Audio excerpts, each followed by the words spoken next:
I'm a 28-year-old woman, and I'm the youngest of three siblings. Growing up, it was pretty obvious I was the odd one out. My parents always had a clear favorite, or favorites, I should say. My brother 35M and sister 32F were everything parents could brag about: steady jobs, big houses, perfect marriages, and those adorable Christmas card families. My brother works in finance, my sister is some kind of lawyer, and they both live in beautiful suburban neighborhoods with spouses who match their resumes. They're exactly the type of children my parents can boast about to friends and relatives at every family event. Then there's me. I quit my corporate job 2 years ago and started a small business I'm really proud of. I make enough to live comfortably and I'm happy with my life. My boyfriend of 5 years and I live together in a rented house, and while we aren't rolling in money, we're doing just fine. My parents, however, see it differently. Stable and traditional are two words they love to throw around, and I guess I don't fit that mold. I've learned to ignore the subtle digs about my hobby job or comments about how my life would be easier if I'd stuck with a 9 to 5. We've always been polite on the surface, but the tension has been there for years. Still, I didn't think it was this bad. A few weeks ago, I was scrolling through Instagram when I noticed my cousin's story. She was at what looked like a family gathering, a big one. It was the kind of event my family usually holds a couple times a year, with all the extended relatives crammed into one house. My brother and sister were there, all smiles with their spouses. My aunt, uncle, cousins, everyone was tagged except for me. At first I thought maybe I missed the group chat. Maybe the invite was buried in all my notifications. I texted my siblings. My brother usually answers immediately, and my sister, while slower, doesn't ignore me completely. Hours passed and nothing. I started to get that weird feeling in my chest, the kind you get when you know something is wrong but you don't want to admit it yet. The next day, I called my mom. I kept my voice casual, asking her how things were and whether there'd been a get-together. The phone line went silent for a beat too long. Then she said, "Oh, the reunion. I didn't think you'd want to come. You're always so busy with your little business and everything." It took me a second to respond. I asked her what she meant. Why would she assume I wouldn't want to come? My family is my family, after all. Her voice turned lighter, like she was trying to wave the conversation away. "We just didn't want to bother you, sweetheart. Besides, you've missed a few events before." That was true, but mostly because of work, and not without letting them know. The more I pressed, the more it became clear my absence wasn't an oversight. I hadn't been forgotten. They had decided not to invite me. I don't know why, but something about hearing it directly made my stomach drop. After hanging up, I sat there replaying the conversation. This wasn't the first time I'd been excluded. There were plenty of holidays where plans just seemed to revolve around my brothers' or sisters' families. I used to tell myself it wasn't intentional. I didn't have kids or a traditional life, so maybe they didn't think about how I fit into their plans. But now, sitting in my quiet kitchen while my boyfriend worked in the next room, I couldn't ignore it anymore. This was deliberate. When I told my boyfriend, he was furious on my behalf. He said something like, "You need to go anyway. They don't get to decide you don't belong there." He was right. Why should I let them pretend I don't exist? My family had always made me feel like an afterthought, and I was sick of it. I deserved to be part of my family, whether they liked it or not. That's when the plan started forming. There was one card I hadn't played yet, something I'd been sitting on for weeks. My boyfriend and I had gotten engaged 2 weeks earlier. We hadn't told anyone because I wanted to do it in person, with the people who should care about my life. But now I had my own reasons. If they were going to exclude me from my family, I would remind them that I'm here. They wouldn't just brush me off this time. So I decided I'd show up unannounced. My boyfriend, bless him, offered to come with me, but I said no. This was something I needed to do on my own. He promised to drive up and get me if things went badly, and we came up with a backup plan. I'd show up, and if they didn't want me there, I'd leave. But not before sharing my news. In the days leading up to it, I baked a big batch of treats to take with me, something I knew would look natural, like I'd always planned to come. My boyfriend kept telling me I didn't have to prove anything to anyone, but for me, this wasn't about proving myself. It was about showing up for myself. I was tired of shrinking away just because they didn't think I fit. I told myself I'd go, smile, share my news, and leave if I had to. I couldn't control how they felt about me, but I could control how I handled it. For once, I wasn't going to let them treat me like an outsider. And if things went badly, at least I'd have closure. Update 1. The drive to my parents' house took just over 3 hours. I spent most of it rehearsing how to act normal, like I just happened to drop by because, oh, of course I knew about the family reunion. The box of homemade cookies on the passenger seat smelled sweet and comforting, a little too ironic considering the reason I was there. My boyfriend had double-checked the location and promised to be ready to pick me up if I needed an escape plan. I told him I'd keep him updated. When I finally pulled up to the house, there were cars parked along the driveway, and even on the lawn. It was packed. I took a deep breath, grabbed the box of treats, and walked toward the front door. The sounds of laughter, music, and clinking dishes carried out from inside. The door was slightly ajar, so I let myself in. The moment I stepped inside, the noise stopped. I didn't need to look up to know they'd all seen me. Conversations dropped mid-sentence, and I felt dozens of eyes swing toward me. My mom was the first to recover. She came over quickly, her voice too high and cheerful. "Oh, you made it. What a surprise." She didn't hug me, just gave a little pat on my arm before stepping back. The fake warmth in her tone didn't reach her eyes. The room settled into an awkward shuffle of movement. People turned back to their conversations, but it wasn't the same. I caught my brother and sister exchanging a look across the room before my brother disappeared into the kitchen. My sister, standing with her husband, glanced at me once before diving back into a loud conversation with some aunts. I spotted my cousin across the room, the same one whose Instagram story had clued me in. She looked surprised to see me but gave me a small smile and a nod. I placed my box of treats on the dining table, next to a spread of food that looked like it had been catered. No one even glanced at what I'd brought. As I made my way through the room, I overheard an aunt whispering to someone near the hallway. Did they not invite her on purpose? That one stung. I paused, pretending to check my phone before slipping past them into the living room. A few minutes later, my cousin pulled me aside. She glanced over her shoulder, lowering her voice. They didn't think you'd come. Your parents. Well, they didn't think you'd fit in here anymore. She looked like she regretted saying it, but there it was. Fit in. Like I was a broken puzzle piece in a family photo. I don't remember what I mumbled in response, but I walked off, finding my dad by the drink station. I decided to test the waters. I asked him about the reunion, why no one had mentioned it to me. He barely looked up from the glass he was filling and said, "We thought you'd be happier doing your own thing." It wasn't cruel, but the words hung heavy in the air. I didn't push him further. It was obvious I wouldn't get answers. By now, the box of cookies I'd brought sat untouched on the table, and I didn't feel like forcing small talk with relatives who were pretending not to notice me. It wasn't all bad, though. A couple of my younger cousins came up to say hi. They asked about my business and said they'd seen some of my work online, which made me feel a little better. At least someone was interested in my life. The room buzzed with conversation again, and I found a spot near the corner, scrolling aimlessly through my phone. I didn't want to make a scene, I just needed time to figure out my next move. That's when my sister's voice cut through the chatter. She clapped her hands, her face glowing with excitement. "Everyone, I have some news to share." The room quieted, and all eyes turned to her as she announced she was pregnant with her second child. Cheers erupted, people clapped, and a couple of uncles joked about starting bets on whether it'd be a boy or a girl. My mom looked like she might explode from happiness. No one even glanced at me. I stood there, listening to the congratulations and laughter. It was as if I had become invisible again, just like always. The same pattern. It didn't matter that I was there. It didn't matter that I'd shown up despite not being invited. They would always celebrate my siblings while treating me like an outsider. Something inside me snapped. I don't know if it was the gossip I'd overheard, my dad's dismissal, or the fact that my cookies were still sitting there, untouched. Maybe it was all of it. I grabbed a glass from the drink table and clinked it loudly with my fork. The room slowly quieted again, and heads turned toward me. My sister, who had been basking in the attention, looked annoyed. I ignored it. "Well," I said, keeping my voice steady since we're sharing big news, "I've got something to say too. Update 2. The room went silent again, just like when I first walked in. Every conversation stopped, forks froze midair, and all eyes were on me. The attention wasn't as warm or excited as when my sister announced her pregnancy, though. It was more like I'd interrupted something sacred. I stood tall, my hands steady even though my heart was pounding. "I just wanted to share some news of my own," I said. I held up my left hand, showing the engagement ring that glinted under the dining room lights. "I got engaged 2 weeks ago." For a moment, no one reacted. Then a few scattered claps broke the silence. My younger cousins, bless them, gave me little cheers from the side of the room. A polite uncle nodded in approval, but the rest of the room stayed frozen, as if they didn't quite know how to process it. My mom's face dropped before she forced a thin smile, the kind she usually reserved for strangers. "Why didn't you tell us sooner?" Her tone wasn't excitement or curiosity, it sounded more like an accusation. Her eyes darted to the ring before locking back on me. I didn't hesitate. "I wasn't sure you'd care," I said, loud enough for everyone to hear. "After all, I wasn't invited here. I figured you didn't want me involved in family things anymore." A ripple of discomfort moved through the room. People shifted in their seats or glanced at one another, pretending to check their phones. My brother, who'd been standing by the kitchen doorway, pushed off the frame and stepped forward. His face was red and his voice came out sharp. "This isn't about you. You always have to make everything about yourself." That got a reaction. A couple of people murmured "not now" under their breath, but I could feel everyone watching. My brother crossed his arms, his stare challenging me to say something else. So I did. "Really? Because I don't remember getting an invite to this little party, but you all seem just fine without me," I shot back. "My engagement is just as important as anyone else's news." At that, the room fell quiet again. My sister, still glowing from her own announcement, wouldn't look at me. My mom's polite mask was starting to crack, her expression shifting into something more familiar, irritation. I watched her inhale, probably to say something, but before she could, a voice cut through the tension. "She has every right to be upset," one of my cousins said. She was sitting near the edge of the couch, arms folded. "If you didn't invite her, what did you expect? That she'd just stay quiet forever?" A few heads turned toward my cousin. Another voice chimed in from the dining table. "Yeah, it's not like she's wrong." For a brief second, I felt something shift. It wasn't much, but it was enough. The cracks were showing.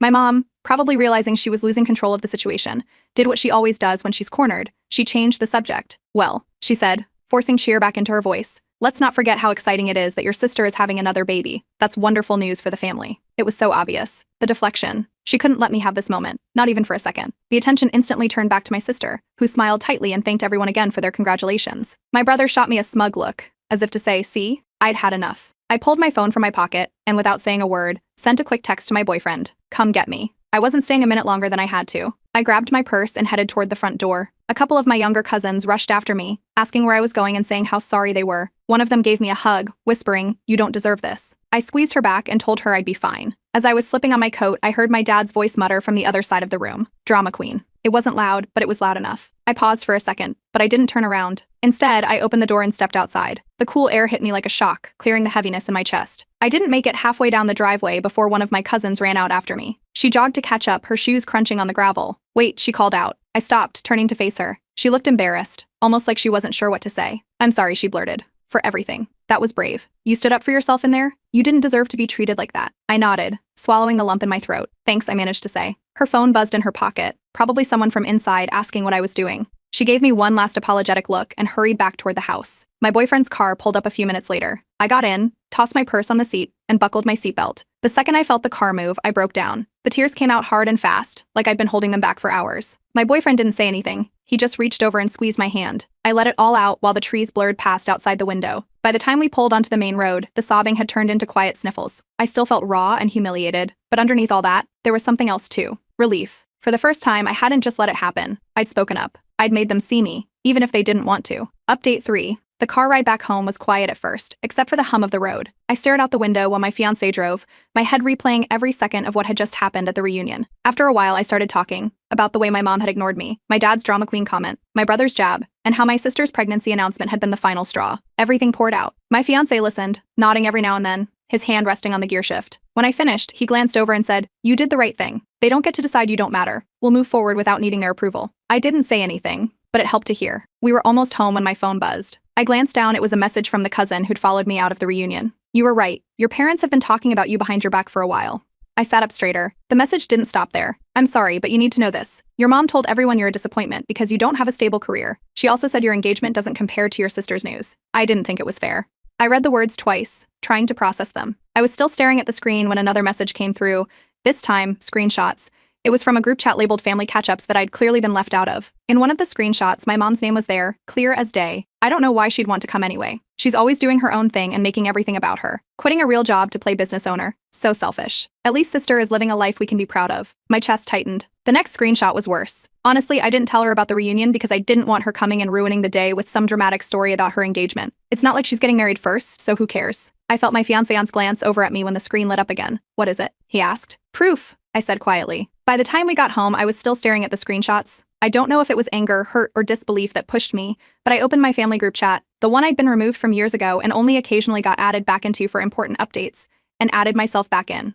The moment I saw my name pop up in the chat, I sent the screenshots. Nothing else. Just those receipts for everyone to see. A few seconds later, I typed, "Is this how you really feel about me? I guess I should have stayed forgotten." Then I put my phone down and waited. It didn't take long for the responses to flood in. My brother came in first. "This was private. You're being dramatic and blowing things out of proportion, as usual." Then my sister. "What did you think sharing this would do? You're just making everything worse for no reason. Let it go." I could see them typing, one after the other, their messages popping up like rapid fire.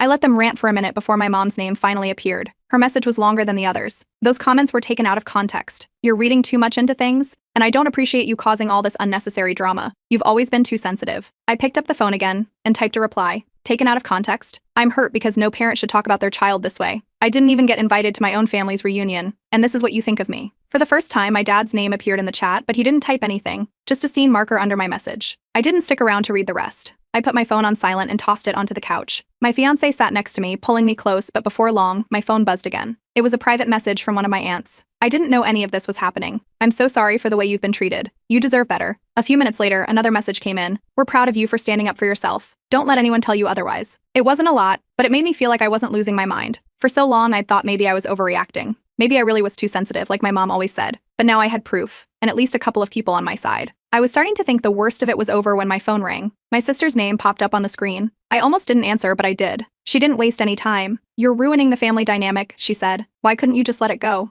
Mom didn't invite you because she didn't want any tension. You've only made things worse." I didn't argue. I didn't yell. I just replied, "Not being invited to your own family's reunion isn't something you let go." She hung up after that. That night, I sat with my fiancé and decided I'd had enough. I wasn't going to keep begging for their approval. I wasn't going to chase after a family that clearly didn't want me around. For my own peace of mind, I had to take a step back. I deleted the group chat. I blocked my sister's number. And for the first time in years, I told myself it was okay to stop trying. I wouldn't beg for love that wasn't freely given. Update 4. A week after the family group chat fallout, my phone rang unexpectedly. I glanced at the screen and froze. It was my dad. For context, my dad rarely called me, ever. He mostly left family matters to my mom, so seeing his name pop up surprised me. I debated letting it go to voicemail, but curiosity got the better of me. I picked up. At first, he didn't say much, just the usual awkward pleasantries. Then, after a long pause, he said he wanted to clear the air about the reunion. His voice was stiff, almost rehearsed. He called it a miscommunication and said it wasn't meant to hurt me. It was the closest thing to an apology I'd heard from him in years. I didn't let him off the hook. I asked why I wasn't invited in the first place. He fumbled for words before landing on, "It wasn't intentional." I told him that didn't make sense. How does forgetting to invite your own child happen accidentally?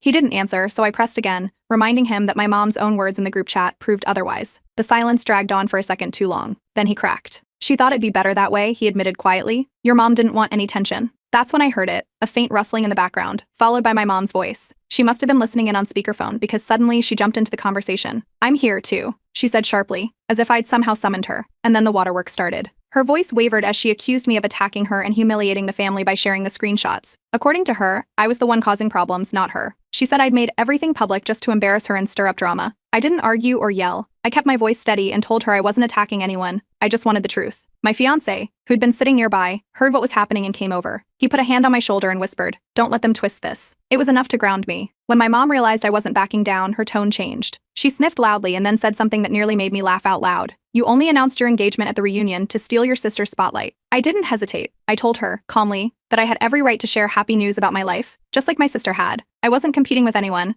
I reminded her that if I'd been invited in the first place, none of this would have happened. The silence that followed told me I'd hit a nerve. Instead of acknowledging anything, she shifted into her favorite tactic, playing the victim. If you can't forgive us and move on, she said dramatically, maybe it's better if you don't come to family events at all. There it was, the ultimatum. I didn't get angry. I didn't cry. I just let out a small breath and said, if that's how you feel, then fine. And then I hung up. For a minute, I just sat there, staring at the phone in my hand. My fiancé sat down next to me, waiting quietly. I told him what happened, from my dad's half apology to my mom's accusation, and her ultimatum. He nodded and said, they're showing you exactly who they are. That night, I lay in bed, staring at the ceiling. The phone call replayed over and over in my mind, but more than that, I started thinking about everything that had led up to this moment. I thought about the holidays I'd spent alone because my siblings' families took priority. The way my parents always compared my unstable career to my sister's law firm job and my brother's corner office. The subtle looks, the dismissive comments. It had all been leading here. I realized something as I lay there. I didn't deserve this. I didn't deserve to fight for scraps of affection or pretend like everything was fine when it wasn't. My family had shown me time and time again that I would always come second to my siblings. And for the first time, I decided I wouldn't keep chasing after people who made me feel like I wasn't enough. The next morning, my fiancé brought me a cup of coffee and sat down across from me. He looked serious. I've been thinking, he said, why don't we have our own engagement party? Something small, just people who actually support us. At first, the idea sounded strange. My family had been my default for so long that I hadn't even thought about celebrating without them. But the more I thought about it, the more it made sense. Why keep giving my energy to people who didn't care? I wanted to celebrate this milestone with people who loved us for who we were, not who they wanted us to be. By the end of the day, we had a list of friends, my fiancé's family, and a few cousins who'd reached out to me privately after the reunion. They'd all told me the same thing. I deserved better. So I decided to let go of what I couldn't control and focus on the people who showed up for me, without conditions. I didn't tell my parents or siblings about the party. At this point, I knew it would only cause more drama, and I was done trying to fix something that had been broken for years. For the first time in my life, I wasn't going to beg for their love or approval. I was done chasing after a family that didn't see me. I was finally choosing myself. Update 5. The engagement party was everything I didn't realize I needed. We kept it small and intimate, just close friends, my fiancé's family, and a handful of my cousins who had been supportive through all the chaos. We set up string lights in our backyard, brought out a mix of homemade food and takeout, and decorated the tables with flowers my fiancé had picked up from a local market. Simple but perfect. People started showing up in the early evening. The atmosphere was light, full of laughter, and the kind of genuine excitement I hadn't felt at any family event in years. The cousin who'd sent me the screenshots hugged me the moment she arrived. You deserve better, she said softly. We're proud of you. She didn't bring up the reunion, and I was grateful for that. The biggest surprise came about an hour later. My fiancé nudged me as another car pulled up to the curb. I turned to see one of my aunts getting out. This wasn't just any aunt, she was the only one who had privately texted me after the group chat fallout, apologizing and saying she hadn't known what had been happening. I wasn't expecting her, but there she was, carrying a small wrapped gift and wearing a warm smile. I hope it's okay that I came, she said, stepping into the yard. I wanted to see you both and say congratulations in person. She hugged me, and for a moment, I couldn't say anything. I just nodded and led her inside. Having her there meant more than I could put into words. It wasn't about the numbers, it was about the people who showed up for me, unconditionally. As the evening went on, my fiancé gave a toast. He raised his glass, and the crowd fell quiet. To my future wife, he said, smiling at me, I've watched her face so many challenges and still come out stronger on the other side. I couldn't be prouder of the person she is and the life we're building together. The crowd cheered, and someone called out to the happy couple. I stood there, holding my glass, surrounded by people who genuinely wanted to celebrate with us. For the first time, I felt truly seen. There were no comparisons, no backhanded comments, no pressure to prove anything. Just love. We wrapped up late, lingering around the fire pit with a small group of friends. One of my cousins laughed and said, I haven't seen you this happy in years. She wasn't wrong. 2 weeks later, I got an email that caught me off guard. It was from my dad. I sat there staring at his name in my inbox before finally opening it. He started with an apology. This time it felt different. He admitted he'd failed to stand up for me at the reunion and in many moments before that. He said he hadn't realized how deeply I'd been hurt over the years and that he regretted not doing more to make me feel included. He wrote, I know I've been silent when you needed me to speak up. I hope we can start rebuilding this relationship, even if it takes time. I read it twice before scrolling down. At the bottom, he'd added something that made me pause. Your mom still doesn't see things the same way. She believes she's the real victim in all of this, and I don't know if she'll ever admit her mistakes. I'm sorry for that too. It stung, but it wasn't surprising. My mom had always been unwilling to accept blame for anything. I thought about what to say for a while before finally typing out a short response. I thanked my dad for reaching out and told him that I appreciated his words, but that actions matter more to me. If he truly wanted to rebuild things, it would take effort on both sides. I didn't expect a reply right away, and honestly, I didn't need one. I wasn't holding my breath for him to become the perfect parent overnight. For now, his small step was enough, but I wouldn't settle for half measures. I wasn't going to force myself back into a dynamic where I didn't feel valued.